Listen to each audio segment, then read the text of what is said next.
if you're a landlord, which of these three buckets are you in right now? Number one, you're bleeding a little bit, but you can wait it out. If that is you right now, do not sell your property. Just hang on to it. Don't do anything with it. We will come out of this. It's going to get better, but you just have to wait for all this extra supply to actually clear out, whether you're trying to sell it for a better price or you're trying to get higher rents for it. You just got to wait out for all this rental and resale supply to clear out. Now, if you're in camp number two, the main thing I always ask is, how are you honestly feeling? Can you sleep at night? Because if you're really, really stressed out and you're bleeding and you're just hoping that the market's going to recover, whether on the rental side or on the value side for like trying to sell it, it's not a good idea right now because I really don't think the market's going to recover within the next like 6 months, 12 months, or 18 months. If you cannot wait it out like the landlords in number one, say at least 3 years, you really got to ask yourself, should I be pivoting right now? Because if I am losing sleep at night, I want to get rid of this because things could potentially get worse, especially if you're bleeding cash. Rents are stalling, vacancies are rising, and some landlords are quietly bleeding cash every month. If your property is sitting empty or barely covering the bills, the latest CMHC update just confirmed what you have been feeling. This isn't just a rough patch, it might be the sign to pivot. So in this episode, I'm going to break down exactly what the latest CMHC data means for struggling landlords and what your smartest next move might be before things actually get worse. Hi, my name is Zen, and if you enjoy my data-driven and number-crunching real estate updates, be sure to like and subscribe. Rents are falling in Calgary, Toronto, Vancouver, and Halifax as supply swells according to CMHC. And this is true. Every single year around May to August is the busiest time for leases. And right now we're seeing an absorbent, like a ton of supply right now that is causing pressure on the rents to go down right now. Now, this Financial Post article is basically referencing this CMHC mid-year update. I'm going to go through some charts and give you an idea of what's happening on boots on the ground and why I actually think some of the CMHC data, as with a lot of Canadian-backed government institutional data, is a little bit soft. It's actually much worse than it should be. So the first chart they talk about over here is year-over-year change for asking rents. So keyword here, it's asking rents, not actual rented, not properties, for 2-bedroom purpose-built rental apartments. So you have to understand there's a difference. There's your purpose-built rental apartments, which I would classify as your institutional people who are building these apartment buildings only for rentals. There's no mom and pop owners. Like you go there, it's professionally managed. It's actually quite nice. Then you also have your condos, also high-rises apartments, but those are your mom and pop owned. So maybe a family has 1, 2, 3, 4, 5, et cetera, et cetera. So this chart specifically is talking about your 2 bedrooms that are purpose-built apartment rentals. And you can see over here that last year they had rents increase, the asking rents by 4%. This year they're down 3.7 or 4%. The thing that this chart doesn't talk about that a lot of people don't understand is the value of an apartment building for the institutional guys are based on the rents. So when rents are actually coming down, they're not likely to be dropping the rents that much.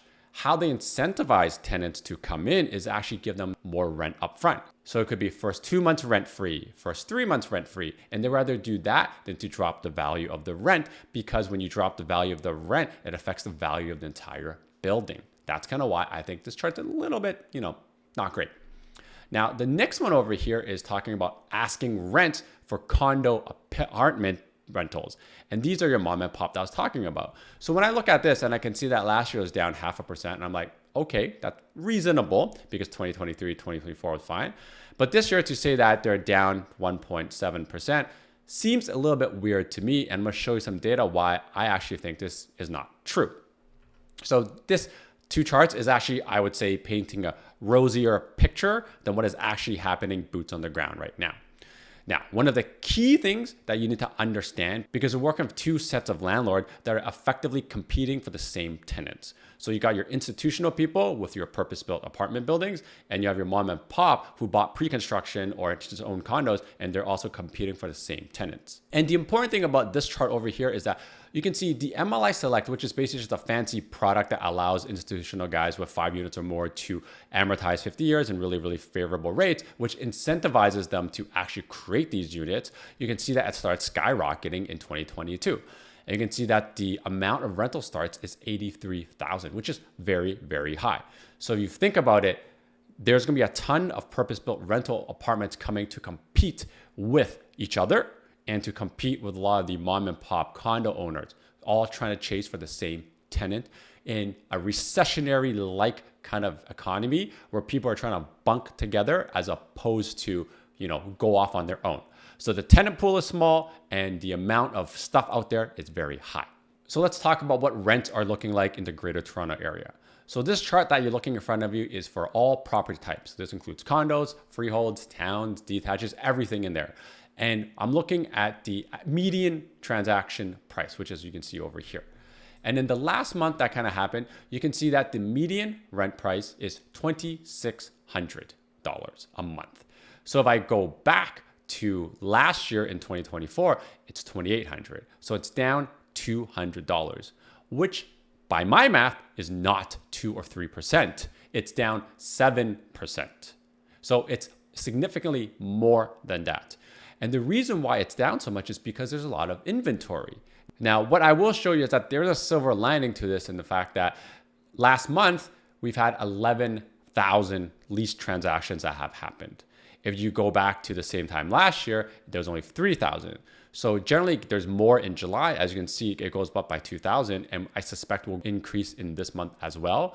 But the increase from 9,200 to say 11,000 is about 20%. So while rents have come down, there's been a lot more leases that have happened so that there are some tenants in there. So this chart here is showing you the new listing volume for leases in all of GTA. So you can see last month we had about a little bit over 16,000 new listings come up for rental. If we go back to last year, we had about 12.6 thousand.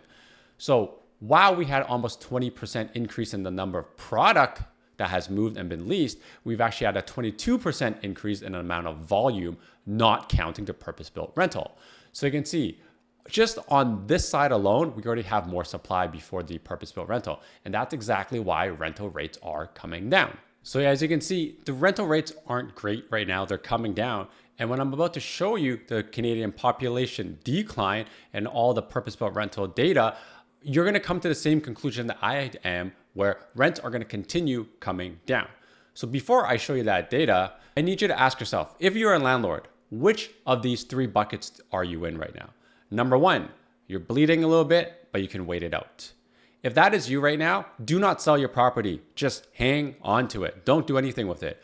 We will come out of this. It's going to get better, but you just have to wait for all this extra supply to actually clear out, whether you're trying to sell it for a better price or you're trying to get higher rents for it. You just got to wait out for all this rental and resale supply to clear out. So if you're number 1, don't do anything. Now, if you're in camp number 2, the main thing I always ask is, how are you honestly feeling? Can you sleep at night? Because if you're really, really stressed out and you're bleeding and you're just hoping that the market's going to recover, whether on the rental side or on the value side for like trying to sell it, it's not a good idea right now because I really don't think the market's going to recover within the next 6 months, 12 months, or 18 months. If you cannot wait it out like the landlords in number 1, say at least 3 years, you really got to ask yourself, should I be pivoting right now? Because if I am losing sleep at night, I want to get rid of this because things could potentially get worse, especially if you're bleeding cash. Like we're talking $500 a month plus per property, or maybe $1,000, whatever you're having a hard time carrying based on your income. So if you're in number 2, it's more of a question you got to ask yourself. Can you handle this for another 3 more years at minimum? Now, if you're in camp number 3, where you're potentially fully underwater, meaning the property is worth less than what you bought it for, and you have no clear plan out to kind of like recover it, I don't have any good news for you. You either choose to exit and lose all your initial investment and maybe pay a little bit to the buyer so that you're totally not bleeding anymore, or you just hope to ride it out. And depending on what you bought it for, it could be a very long way before it actually recovers. So you really got to ask yourself, is my only strategy hope? Then if it is, I would really consider pivoting. Before you even think about selling, don't let another chatbot price your biggest asset. Your property is not just another number. Hit the link in the description below and I'll send you a personalized assessment with real data and expert insights so you can sell with confidence on your terms. Now let me talk about the population, which ultimately drives rental prices and rental demand. And it's not painting a pretty picture. So right now you're looking at a population growth chart for Canada, and you can see last quarter, it's only as bad as the pandemic. It's really, really bad because the government does not want population growth through non-permanent residents. And this is exactly why when you look at this chart over here, specifically talking about non-permanent residents, it's actually negative the last 2 quarters because people are leaving. I actually think these bars should be much lower because Canada does a terrible job tracking people leaving the country. So I think it should be lower, and I'm going to show you why. Because when you look at this chart over here, what causes population growth, you can see is this giant orange block we had since the pandemic. The Liberal government juiced up the population through non-permanent residents, whereas they kept the permanent resident, the blue bar, exactly more or less the same, around the 400 to 450,000 population growth, which is fine. But it's this massive spike that went up and is coming down. And when it's coming down, that's changing the population. This is exactly why I think the population is actually going to shrink as opposed to grow. Because even if we have a same mandate to have, say, another 400,000 permanent residents in 2025, you have to understand the permanent net residents are essentially coming from the non-permanent residents. So it's like 450,000 of these orange bars going into the blue bar, which means that these people are already here. So it's not like we're adding more people to the Canadian population. It's we're converting some of the people who are here as non-permanent residents into permanent residents, with the rest of them being, told to go away.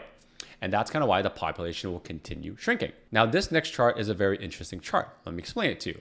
Because we do not believe the government has the ability to count people exiting, so we don't trust their numbers, we have to verify it.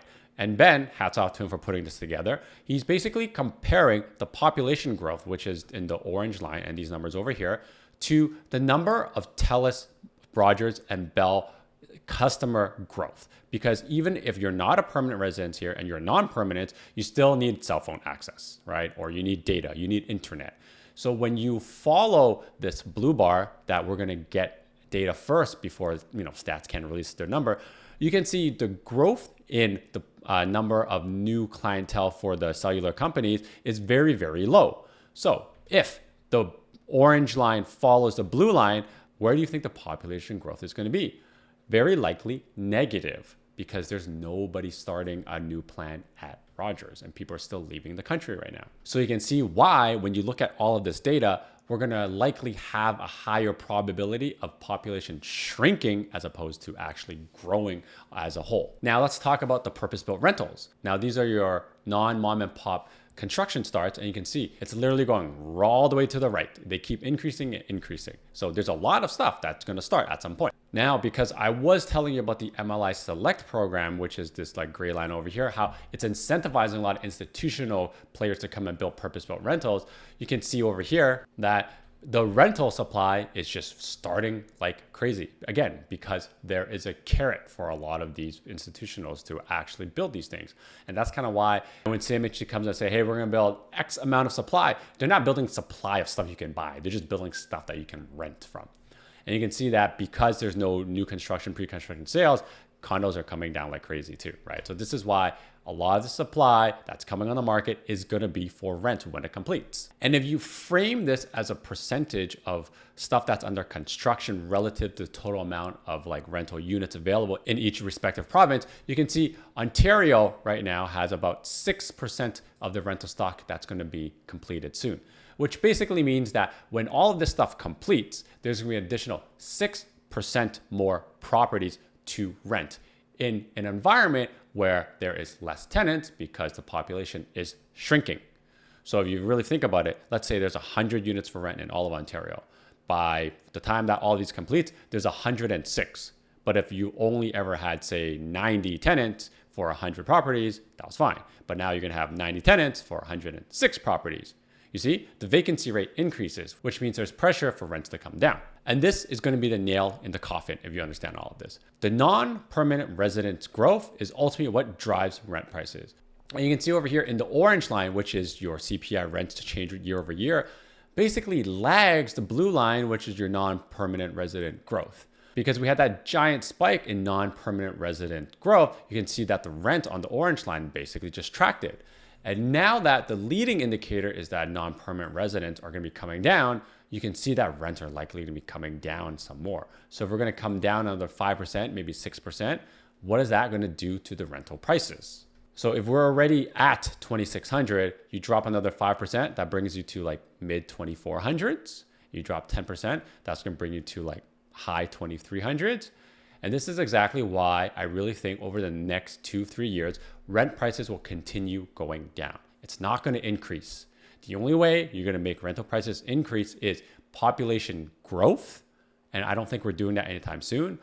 Or you have a lot of people leaving the family household homes and renting their first property. But right now, because the economy is bad and people are losing their jobs, I just don't think that is happening either. And if you're a landlord watching this and you understand a lot of the charts that I'm showing you right now and kind of where rents are going, this is why a lot of people are really contemplating right now, hey, should I be selling the property?